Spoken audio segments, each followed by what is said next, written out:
दोस्तों नमस्कार। मैं ओंकार सर स्टडी 99.91 में आपका स्वागत करता हूं। और आज जो है मैं लेकर आया हुआ हूं कौटिल्य का जीवन परिचय। प्राचीन भारतीय इतिहास में कौटिल्य का नाम जो है स्वर्ण अक्षरों में लिखा गया है, क्योंकि अखंड भारत का निर्माण सबसे पहले इसी के दिमाग की उपज थी। यानी कहा जाए कि सबसे पहले इसी ने परिकल्पना किया था और उसे जो है पूरा भी किया। तो आइए जानते हैं कि कौटिल्य का जीवन परिचय क्या था। कौटिल्य का जन्म जो है वो तक्षशिला यानी गांधार क्षेत्र, वर्तमान समय में ये पाकिस्तान में स्थित है, रावलपिंडी के करीब। और जैन और बौद्ध साहित्यों के अनुसार इसका यहीं पर जन्म हुआ था, लगभग 375 ईसा पूर्व के आसपास में। चाणक्य के पिता का नाम चणक था और इन्हीं के नाम पर इन्हें चाणक्य कहा गया था। चाणक्य यानी कौटिल्य का गोत्र कुटिल था और ऐसा माना जाता है कि कुटिल से ही कौटिल्य नाम पड़ा था। लेकिन कुछ विद्वानों का मत ये है कि चाणक्य की कुटिल रणनीति की वजह से जो है विद्वानों ने इसका जो है नाम ऐसा माना है कि कौटिल्य पड़ा था। आगे बढ़ते हैं।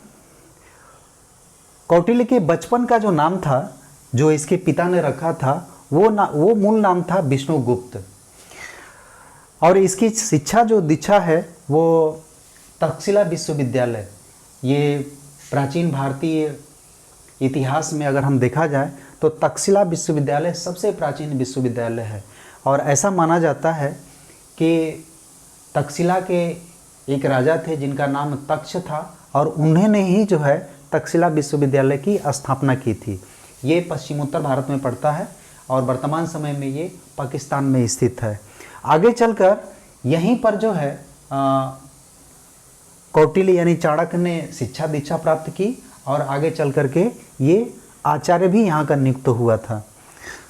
अब आगे बढ़ते हैं, देखते हैं कि कौटिल्य जो है किस क्षेत्र का ज्ञाता था, यानी उसको किन किन क्षेत्रों के जो है अच्छे नॉलेज थे। तो वो एक अच्छा राजनीतिज्ञ था, कूटनीतिज्ञ था, अर्थनीति का बहुत बेहतरीन जानकार था और साथ ही साथ दर्शन और एक बेहतर शिक्षक भी था। इसके बाद नेक्स्ट आगे बढ़ते हैं। हेमचंद्र राय चौधरी की एक बुक है political history of ancient India, और साथ ही साथ विशाख दत्त की मुद्रा राक्षस में कौटिल्य के कई सारे नाम मिलते हैं। जैसा कि मैंने पीछे की तरफ अभी जो मैंने बताया था कि कौटिल्य का एक नाम जो है विष्णुगुप्त भी मिलता है, चाणक्य भी मिलता है, लेकिन और भी अन्य नाम भी इसके मिलते हैं, जो कि वात्सायन है, मलंग है, द्रविमण है और अंगुल है। कुछ पाश्चात्य विद्वान जैसे विंटरनिज्म, इसका कहना ये था कि कौटिल्य जो है, कौटिल्य की तुलना इटली के राजनीतिज्ञ मैकियावेली से किया हुआ है। यानी देखा जाए तो मैकियावेली की जो नीतियाँ थी, मैकियावेली ये कहता है कि राजा का जो लक्ष्य होता है उसे प्राप्त करने के लिए उचित या अनुचित दोनों ही साधनों का प्रयोग करता है और अंततः वो अपने लक्ष्य की प्राप्ति करता है। तो कहीं ना कहीं वो ये दिखाता है कि विंटरनिज की जो मैकियावेली की सोच थी, सेम लाइक वही सोच जो है कौटिल्य की भी थी। तो इस आधार पर वो तुलना जो है कौटिल्य का मैकियावेली, जो इटली का था, एक राजनीतिज्ञ था, उससे करता है। कौटिल्य की तुलना यूनानी दार्शनिक अरस्तु से भी किया जाता है, क्योंकि अरस्तु की पुस्तक का नाम था पॉलिटिक्स और उसकी जैसा सोच थी, यूनान का रहने वाला था, जैसा सोच था वैसा ही सोच कहीं ना कहीं हमें कौटिल्य का भी दिखलाई पड़ता है। तो देखा जाए तो विद्वानों द्वारा इन दोनों ही राजनीतिज्ञों से कौटिल्य की तुलना की गई है। पुराणों में कौटिल्य के लिए द्विज सर्स यानी द्विज सर्व शब्द का प्रयोग किया गया है, जिसका शाब्दिक अर्थ होता है विद्वान ब्राह्मण या श्रेष्ठ ब्राह्मण।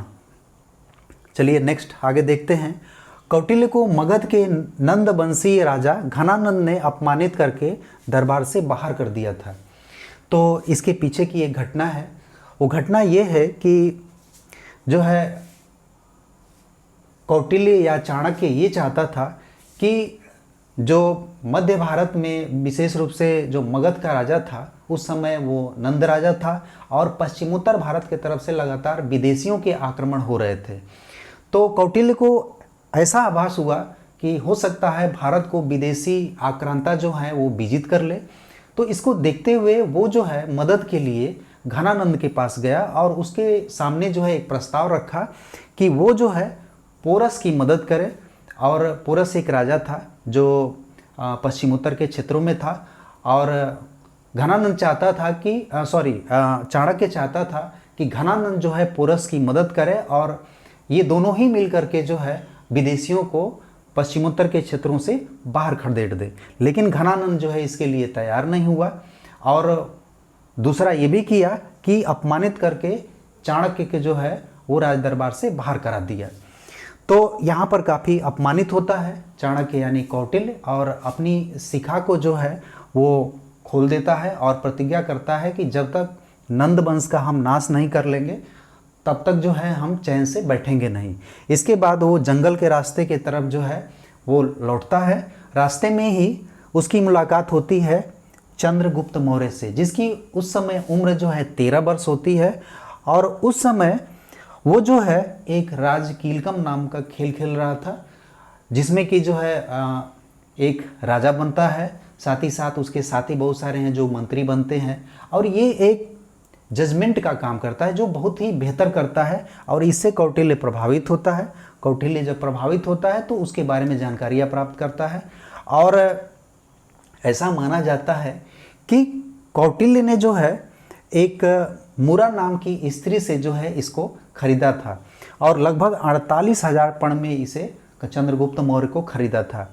जैन और बौद्ध साहित्य ये कहते हैं कि एक वैश्य परिवार से एक क्षत्रिय परिवार से जुड़ा हुआ चंद्रगुप्त मौर्य था और वहीं से जो है कौटिल्य ने प्राप्त किया था। खैर जो भी घटना हो, लेकिन इतना जरूर है कि चंद्रगुप्त मौर्य को जो है कौटिल्य ने प्राप्त ही किया था और फिर इसे ले जा करके शिक्षा दीक्षा दिलवाया तक्षशिला में। और शिक्षा दीक्षा दिलवाने के बाद जब ये पूरी तरह से जो है वो मैच्योर्ड हो गया तो इसने घनानंद पर आक्रमण किया और अंततः उसे पराजित कर दिया। इसके बाद कौटिल्य ने जो उसकी सोच थी एक अखंड भारत के निर्माण की, वो कहीं ना कहीं पूरा होता हुआ दिखलाई पड़ता है। तो आगे बढ़ते हैं। कौटिल्य की कुछ रचनाएं भी हैं जिसमें विशेष रूप से अर्थशास्त्र जो काफ़ी प्रसिद्ध एक ग्रंथ है, इसके बारे में आगे नेक्स्ट अध्याय में जो वीडियो हम बनाएंगे उसमें चर्चा करेंगे। दूसरा है इसकी पुस्तक का नाम जो लघु चाणक्य है और तीसरा है वृद्ध चाणक्य, चौथा है चाणक्य नीतिसार और पांचवा है चाणक्य सूत्र। कौटिल्य से संबंधित और भी कुछ क्वेश्चन हैं जो काफ़ी कंपटीशन में पूछे जाते हैं। तो कौटिल्य चंद्रगुप्त मौर्य का प्रथम प्रधानमंत्री था। इसके बाद जो है कौटिल्य ने मौर्य वंश के 3 राजाओं का शासन देखा था, विशेष रूप से चंद्रगुप्त मौर्य, इसके बाद बिंदुसार जो चंद्रगुप्त मौर्य का पुत्र था और इसके बाद अशोक का। इसके बाद सुबंधु नामक अमात्य जो बिंदुसार के राज्य में था और कहीं ना कहीं जो है वो कौटिल्य से काफ़ी घृणा करता था। तो बिंदुसार और कौटिल्य के बीच में एक जो है मतभेद पैदा कर दिया था, जिससे जो है कौटिल्य काफ़ी नाराज हुआ और वो पाटलिपुत्र के जंगलों में चला गया और ऐसा बताया जाता है कि वहीं पर 283 ईसा पूर्व में उसकी मृत्यु हो गई थी। तो ये जो है कौटिल्य का जीवन परिचय था जो प्राचीन भारतीय इतिहास में एक काफ़ी महत्वपूर्ण जो है चैप्टर के रूप में हम लोग जानते हैं। और सबसे पहले अखंड भारत के निर्माण की जिसने परिकल्पना की थी उसका नाम जो है यही था कौटिल्य। तो नेक्स्ट अगले वीडियो में आपसे हम मिलते हैं, तब तक के लिए धन्यवाद।